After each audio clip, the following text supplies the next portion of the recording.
Hello, and thank you for watching The Righteous Kitchen, a cooking and baking blog found at www.therighteouskitchen.blogspot.com. I am prepping ingredients for a German sweet chocolate cake, and I just wanted to show you the setup a little bit. I have the cake pans prepared, and I have my ingredients laid out pretty much in the step that I'm going to be using them.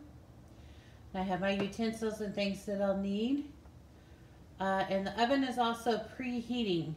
But before I get too far into this prep, I needed to separate the yolks from the whites of the eggs.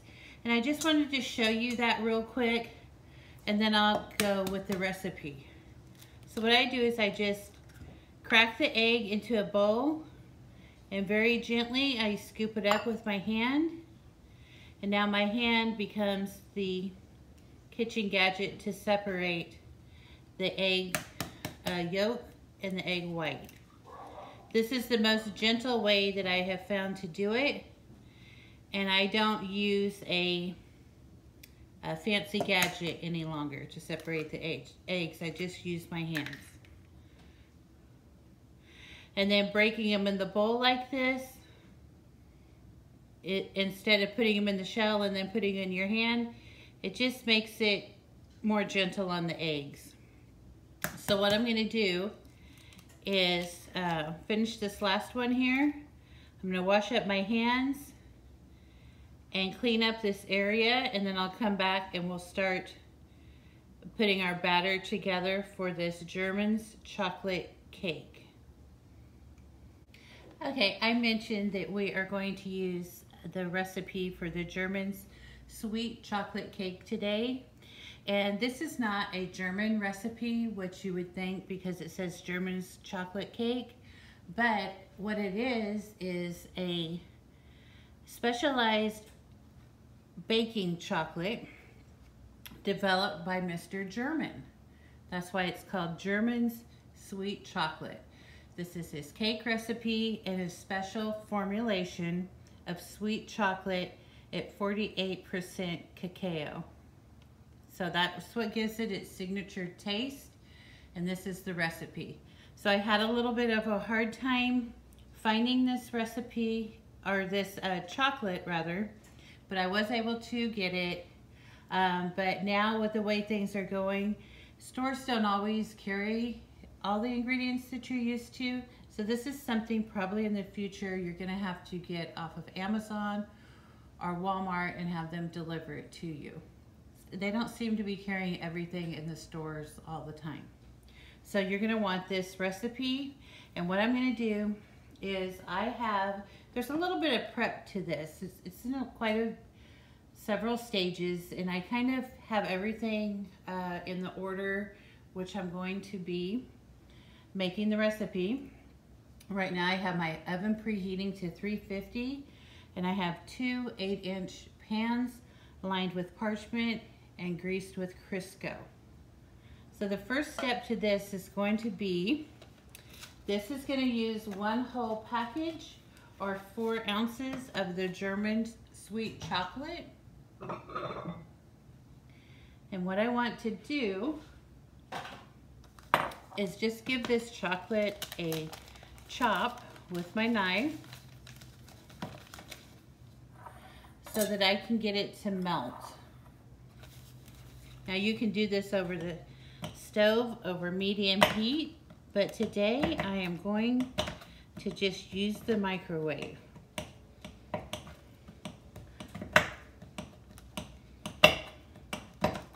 And this doesn't have to be a fine chop. You just kind of want to get it into smaller slivers so that you're not melting a whole bar.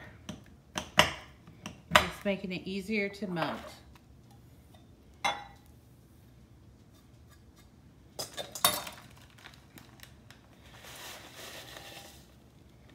So there is the chocolate, and I also have 1/2 cup water. My oven is now preheated. And I'm gonna go ahead and microwave this for 30 seconds and then I'll check on it and give it a little stir. All right, it's starting to melt now, so I'm just gonna stir it and just kind of see if it all dissolves.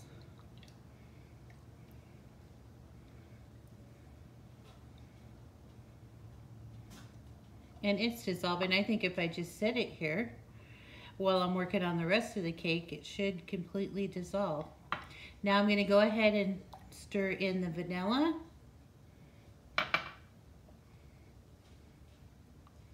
And I'll just keep this off to the side while I'm working on the rest of the cake. I'm gonna go ahead and prep my dry ingredients. I am using cake flour today. I am making a layer cake.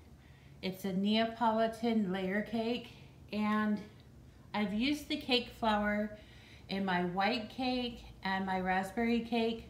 So for the best consistency for all those flavors to meld when I'm slicing it, is I'm gonna go ahead and use cake flour in this recipe. So whenever I'm using flour, I like to get a bigger bowl and kind of get in here and aerate it a little bit. And then I'm gonna go ahead and sift it. I'm gonna need 2 cups of the flour. So I'm doing the old-fashioned way of measuring like I was taught in home ec. And add my baking soda and salt. I'm gonna put that right in the middle. And then I'm gonna continue on with my 2nd cup of flour.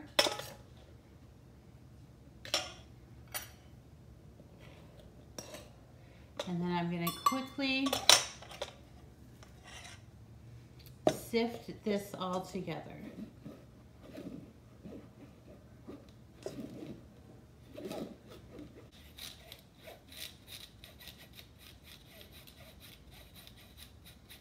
All right, and I'll just go ahead and get this off to the side.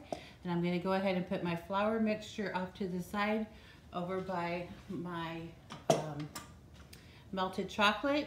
And I'm gonna go ahead and bring the mixer over in view so you can watch the next step. Okay, right now I'm gonna take those 4 egg whites that I separated and I'm gonna go ahead and mix those. What I wanna do is beat these to stiff egg whites like a meringue. But I wanna be careful not to overbeat it because I don't want dry egg whites. So I'm gonna start out on slow and then increase it to high. And then I'm gonna need to watch it so I'm not overbeating.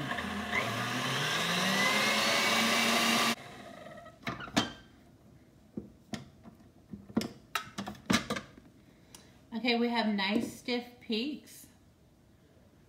They're nice and light and beautiful. The yolks or the whites aren't dry. So what I wanna do is clean my beater. And then I'm gonna go ahead and put these egg whites in a separate bowl. And we're gonna keep these off to the side. So right now, all of our side ingredients are starting to really stack up on this prep work. Now I don't have to wash this bowl. I'm gonna continue on using it, but I wanna show you what I have off to the side so far, and then what we're gonna be working on next. Okay, off to the side, we now have our egg whites, our prepared pans, our chocolate that's melted, our flour mixture, and our egg whites. And then we have buttermilk. That's gonna go at the end when we're combining the flour. So what I wanna do is, I'm gonna pull out chocolate mix and bring it close to the mixer. Now we're bringing in the softened butter and the sugar.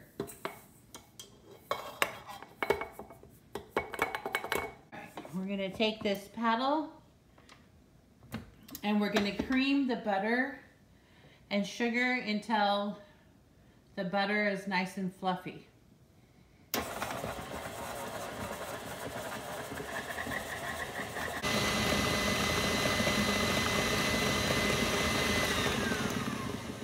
Okay, I've let this beat for a few minutes And I'm going to go ahead and scrape down the sides.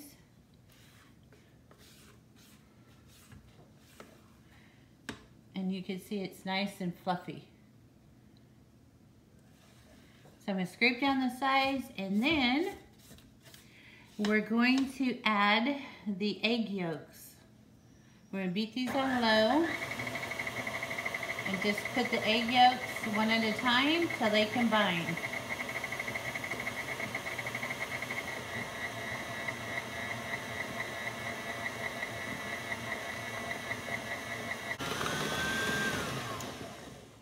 I'm going to scrape this down again. In these mixers, you really want to make sure you get the bottom of the mixing bowl.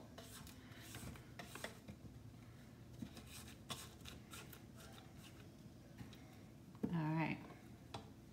Now, I'm going to go ahead and combine the chocolate and water mixture, and I went ahead and put the vanilla in here also.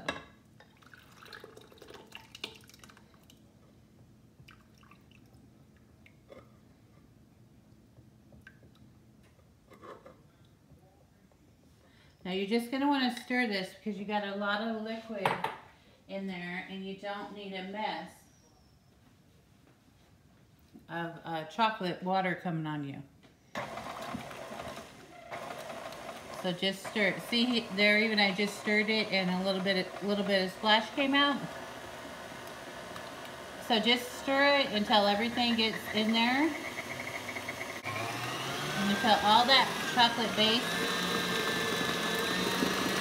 has completely come together. Okay, now it's time to alternate the flour with the buttermilk and get this mixed in. So on low speed, I'm going to put half of the flour.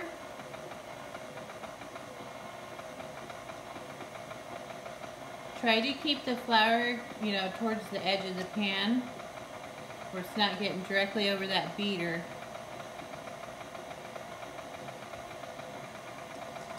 Okay, now I'm going to slowly pour in all of the buttermilk. And I do like to use store-bought buttermilk than making my own.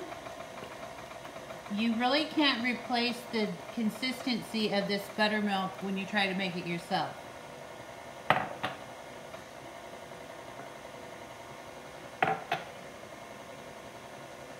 Now we're going to put in the remainder of the flour.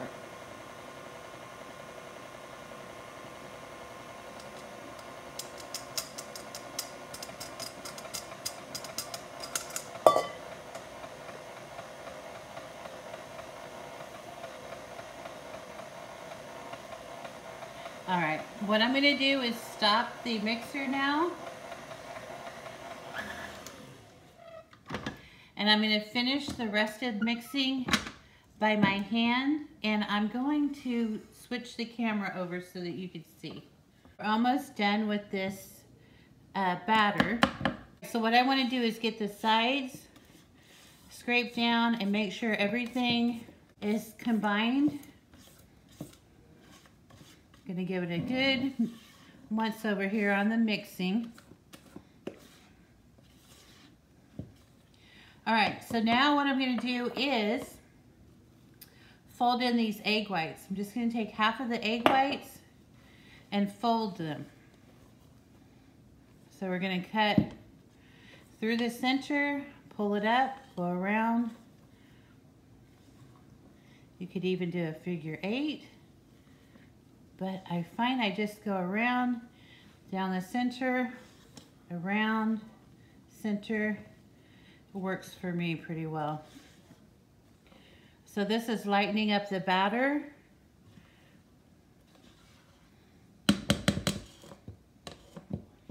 And now I'm going to go ahead and fold in the remaining egg whites.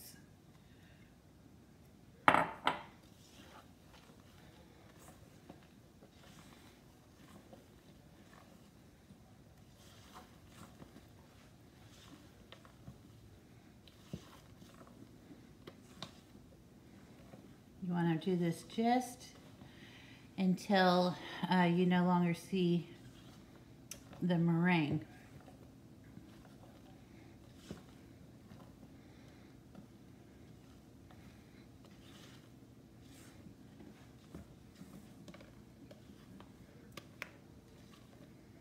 All right, that looks great. Okay, so I'm gonna get my kitchen scale out and I'm gonna go ahead and measure what I put in these cake pans.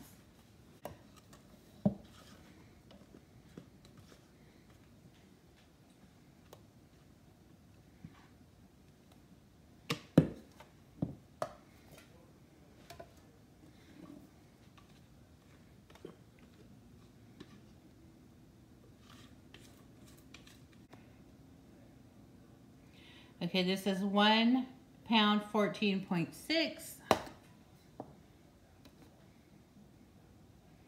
1 pound 14.8. It's just a little smidgen. What I like to do is use a large tablespoon and just get in here and kind of smooth this out. I'm not going to be banging this pan on the counter because we've taken the time to fluff up egg whites in here. And that was for a purpose, to make this light and airy. So banging this pan on the counter would have the opposite results of what we're trying to achieve. So instead, I'm just going to try to smooth it out just a little bit.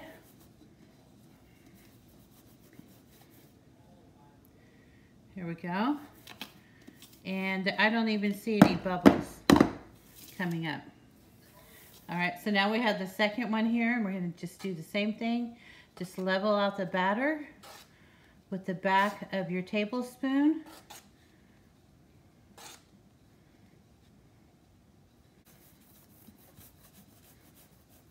There we go. So this is going to go in the oven. Center rack of a 350 degree preheated oven. So I'm going to go ahead and get these in there, and then I'll come back and show you how they test for doneness and how to release them from the pan. Okay, these cakes have been cooking for 40 minutes, so I'm just going to go ahead and give them a look over and test for doneness.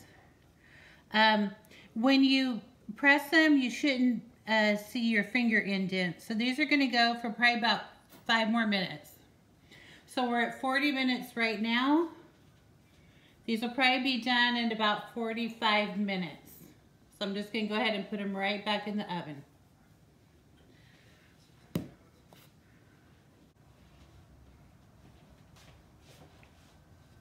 All right, let me look.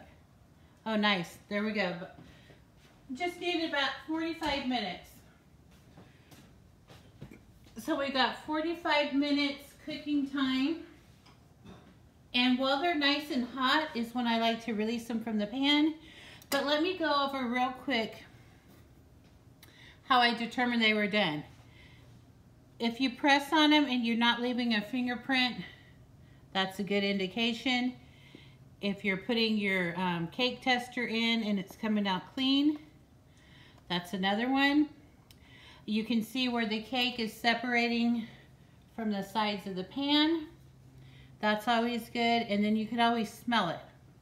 So there's a lot going on. Don't just rely on one test. All right. You got to make sure. And then when I release it, I'm taking a thin knife. I'm keeping it right up on the edge of this pan. And I'm going to circle around to release the cake from the sides. I want to go around 2 times. And I do it right out of the oven while it's nice and hot. That's going to make sure that I can get these sides removed before they start getting hard.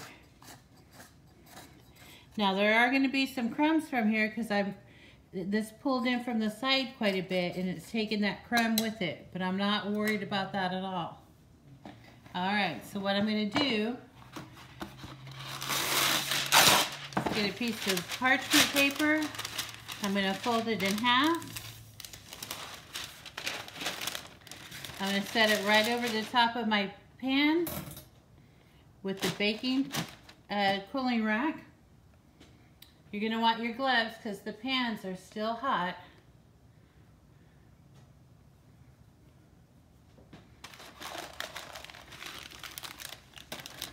And right over. There you go. Now there are some, when I went around the cake with the knife, we have some crumbs, but that's fine. We'll brush those off.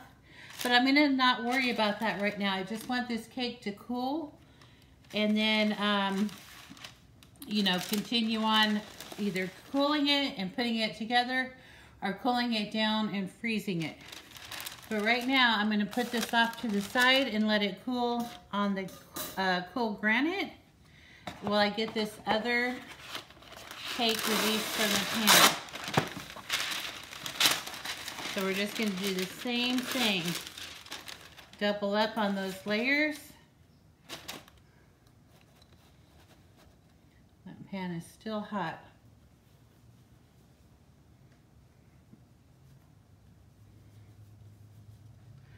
And then we're gonna flip it right over and release the pan. I want to show you this cake, how light and fluffy it is. That's gonna be a perfect cake. So I'm gonna go ahead and just let this sit right on the counter where it's nice and cool. And then I'll probably just end up storing these in the freezer. I like to frost my cakes and fill them when the cake is frozen. So I will let this cool down and then put it in the freezer and then wrap it in saran wrap and then put it in a food saver freezer bag till I'm ready to use it. But this is it. This is a beautiful German's chocolate cake. I am going to make a video of my Neapolitan cake that I've been working on, which has a top layer of a raspberry cake, a middle layer of a bakery style white cake, and then this is the bottom layer of with this German's chocolate cake. Look for that video so you can see one cake that it's going in. And then I've also made a second recipe of this cake. It's been a while since I've made a German chocolate cake that had the traditional coconut and pecan filling. So I'm going to go ahead and make one of those. So watch for that video and you're going to see this same exact cake recipe in those two videos, the Neapolitan cake and the German chocolate layer cake. I appreciate you watching these videos and taking time out of your day. I hope you're learning something and enjoying the recipes. I'm having a lot of fun presenting them to you, but I need a little bit of more interaction, I would say. Some more likes, subscriptions, sharing the content is all going to help me to grow. So I eventually would like to earn a few nickels off of these videos. So please be supportive. And then if you do make any of these recipes, give us some feedback. Reply in the comments and let me know how it turned out for you or if you have any questions. So thank you for your support and we'll see you on that next video.